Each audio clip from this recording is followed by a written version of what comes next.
તો ભડકાઉ ભાષણ કર્યા હતા છે મોનાલાએ, તેને લઈને અપડેટ્સ મળી રહ્યું છે। એટીએસની ટીમ છે જે અમદાવાદ ખાતે પહોંચી છે અને અહીંયા થોડી વાર માટે કાર્યવાહી કરવામાં આવશે અને ત્યારબાદ આ જે મૌલાના છે એ મૌલાનાને લઈ જવામાં આવશે જૂનાગઢ ખાતે, કારણ કે જૂનાગઢમાં જે ભડકાઉ ભાષણ કર્યું હતું એ ભડકાઉ ભાષણને લઈને ત્યાં કાર્યવાહી હાથ ધરવામાં આવશે।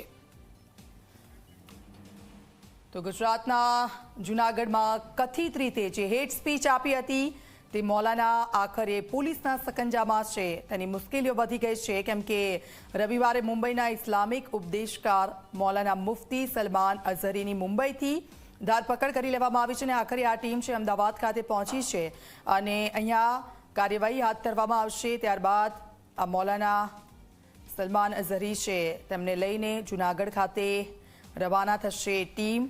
મુંબઈ ખાતે જ્યારે ધરપકડ કરવામાં આવી ત્યારે કેટલાક લોકો છે તેણે ઘેરાવો કર્યો હતો પોલીસ સ્ટેશનનો અને હવે કોર્ટમાં રજૂ કરવામાં આવશે। મૌલાના અઝહરીની ધરપકડ કરીને તેને મુંબઈની ઘાટકોપર પોલીસ સ્ટેશનમાં રાખવામાં આવ્યો હતો, ત્યારબાદ અમદાવાદ ખાતે લાવવામાં આવ્યો। સાધુ સંતોમાં જે આ હેટ સ્પીચ કરી હતી, ભડકાઉ ભાષણ કર્યા હતા જૂનાગઢ ખાતે, તેને લઈને રોષ જોવા મળ્યો હતો અને ત્યારબાદ કાર્યવાહીની માંગ સાધુ સંતો તરફથી થઈ રહી હતી અને જે કાર્યવાહી થઈ રહી છે તેનાથી તેઓ સંતુષ્ટ છે, કારણ કે ફરી એકવાર કોઈ આ પ્રકારની હિંમત ન કરે ભડકાઉ ભાષણ કરવાની।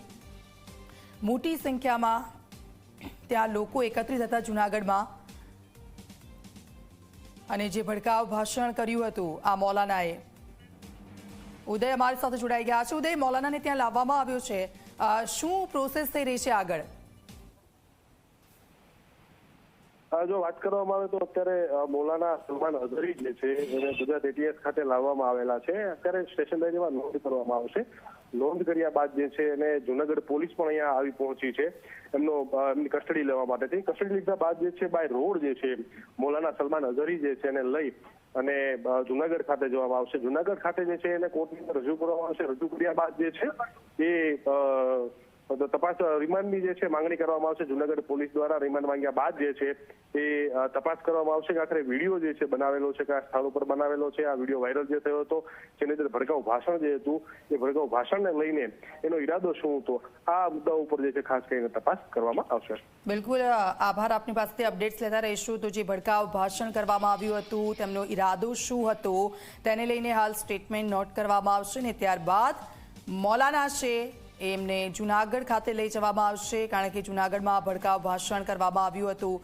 આ વિડીયો કઈ જગ્યાનો છે તેની પણ પૂછપરછ કરવામાં આવશે અને જે રીતે તેમણે પરમિશન માંગી હતી ભડકાઉ ભાષણની નહીં પરંતુ નશા મુક્તિ માટે થઈને આ સમગ્ર આયોજન કરવામાં આવ્યું છે તેવું કહેવામાં આવ્યું હતું ને ત્યારબાદ આ પરમિશન લેવામાં આવી હતી, પરંતુ જ્યારે જાહેર મંચ પર આ મૌલાના આવ્યા ત્યારે તેમના મોઢામાંથી શબ્દો કંઈક બીજા જ નીકળી રહ્યા હતા। લોકોના બ્રેન વોશ કરવાનો તેમનો ઈરાદો હોય તે રીતે તેઓ ભડકાઉ ભાષણ કરતા અહીંયા જોવા મળ્યા હતા અને ત્યારબાદ આ વિડીયો સતત વાયરલ થયો હતો અને ત્યારબાદ પોલીસની ટીમ એક્શનમાં આવી કાર્યવાહી કરવામાં આવી હતી। જે આયોજકો છે તેમને પણ ધરપકડ કરવામાં આવી છે, સાથે સાથે અન્ય 2 લોકો છે તેમની પણ આ કેસમાં ધરપકડ થઈ છે। ત્યારે મૌલાના છે તેમને અહીંયા અમદાવાદ ખાતે લાવવામાં આવ્યા છે અને હવે તેમનું આ નિવેદન લેવામાં આવશે કે તેમનો ઉદ્દેશ શું હતો આ ભાષણ કરવા પાછળનો, આ વિડીયો કઈ જગ્યા પરનો છે, વિડીયો કઈ રીતે વાયરલ થયો,